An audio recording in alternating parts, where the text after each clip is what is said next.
कहानी महाकुंभ की आखिरी चिट्ठी। प्रयागराज में महाकुंभ का मेला लगा हुआ था। हर ओर श्रद्धालुओं की भीड़ थी। मंत्रोच्चार हो रहे थे और गंगा के घाट पर दीपों की रोशनी तैर रही थी। इसी भीड़ में एक बूढ़ा व्यक्ति जिसका नाम राम शरण था, गंगा के किनारे एक पत्थर पर बैठा, हाथ में एक चिट्ठी लिए उसे बार बार पढ़ रहा था। उसकी आंखों में गहरी बेचैनी थी, लेकिन वह किसी से कुछ नहीं कह रहा था। राम शरण का अजीब व्यवहार कई लोगों का ध्यान खींच रहा था। वह चुपचाप घाट पर बैठता, हर दिन गंगा की ओर देखता और उस चिट्ठी को पढ़ता रहता। कुछ लोग कहते थे कि वह पागल है, तो कुछ उसे रहस्यमयी मानते थे, लेकिन किसी ने उससे यह जानने की कोशिश नहीं की कि वह क्या कर रहा है। राहुल, जो एक युवा फोटोग्राफर था, कुंभ मेले के अद्भुत दृश्यों को कैमरे में कैद करने आया था। उसे भी रामशरण की अजीब हरकतों ने आकर्षित किया। एक दिन राहुल ने हिम्मत जुटाकर रामशरण से पूछा, बाबा, यह चिट्ठी में क्या लिखा है? रामशरण ने उसकी ओर देखा, मुस्कुराया और कहा, यह मेरे बेटे की आखिरी चिट्ठी है। राहुल हैरान रह गया। उसने पूछा, आपका बेटा कहाँ है? रामशरण की आंखों में आंसू आ गए। उसने कहा, यह कहानी लंबी है, सुनना चाहते हो? राहुल ने हामी भरी और रामशरण ने बोलना शुरू किया। रामशरण एक छोटे से गांव का किसान था। उसका इकलौता बेटा रोहन पढ़ाई में बहुत तेज था। रोहन ने बड़े सपने देखे थे। वह शहर जाकर बड़ा आदमी बनना चाहता था। रामशरण ने अपनी जमीन गिरवी रखकर उसे पढ़ाई के लिए भेजा। कुछ सालों तक रोहन ने पिता को चिट्ठियां लिखीं, लेकिन धीरे धीरे वह चिट्ठियां कम होने लगीं और फिर एक दिन बिल्कुल बंद हो गईं। रामशरण ने सोचा कि रोहन शहर में व्यस्त हो गया होगा, लेकिन अंदर ही अंदर वह हर दिन अपने बेटे की खबर का इंतजार करता रहा। फिर एक दिन उसे रोहन की एक आखिरी चिट्ठी मिली। उस चिट्ठी में लिखा था, पिताजी, मुझे माफ कर दीजिए, मैं आपके सपनों को पूरा नहीं कर पाया। मैं इस भीड़भाड़ वाले शहर में कहीं खो गया हूं। मैंने आपका भरोसा तोड़ा है।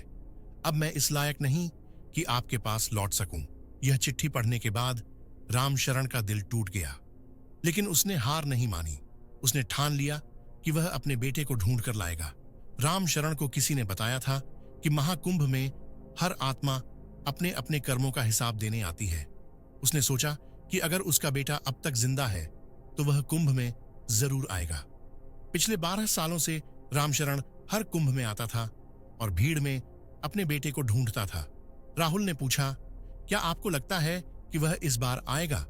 रामशरण ने कहा, मुझे यकीन नहीं है, लेकिन एक पिता की उम्मीद कभी खत्म नहीं होती।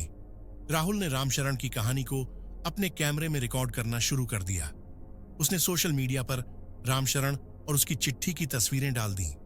ये पोस्ट वायरल हो गई और लोग रामशरण की मदद करने के लिए आगे आने लगे। एक दिन, कुंभ के आखिरी दिन, एक युवा आदमी रामशरण के पास आया। उसकी हालत खराब थी, चेहरा झुर्रियों से भरा हुआ और आंखों में गहरी थकान। उसने धीरे से कहा, पिताजी। रामशरण ने उसे देखा और तुरंत पहचान लिया। वह रोहन था। दोनों गले लग गए। रामशरण की आंखों में खुशी और राहत के आंसू थे। राहुल यह देखकर हैरान था, लेकिन तभी रोहन ने धीरे से कहा, पिताजी, मैं यहां सिर्फ आपको देखने आया था। मैं आपके लायक नहीं। मैंने बहुत गलतियां की। मुझे माफ कर दीजिए। रामशरण ने उसके हाथ पकड़े और कहा, बेटा, तुम लौट आए हो, यही मेरे लिए सबसे बड़ी बात है। माफी का सवाल ही नहीं उठता, लेकिन इससे पहले कि रोहन कुछ और कह पाता, वह अचानक बेहोश हो गया। उसे तुरंत अस्पताल ले जाया गया। डॉक्टरों ने बताया कि वह गंभीर बीमारी से जूझ रहा था और शायद ज्यादा समय तक नहीं बच पाएगा। कुछ दिनों बाद रोहन ने दुनिया छोड़ दी, लेकिन जाते जाते उसने अपने पिता से वादा किया कि अगर अगला जन्म हुआ तो वह उनका भरोसा कभी नहीं तोड़ेगा। रामशरण के लिए यह एक कड़वा सच था, लेकिन उसे इस बात की शांति थी कि उसका बेटा अपनी आखिरी सांस तक उसके पास था। मैं आप सबसे एक सवाल पूछता हूं कि हम अपनी ड्रीम में इतने उलझ जाते हैं कि अपनों का साथ भूल जाते हैं। क्या आप अपने परिवार को वह समय और प्यार दे रहे हैं जिसके वे हकदार हैं? आप अपना राय कमेंट में जरूर लिखें।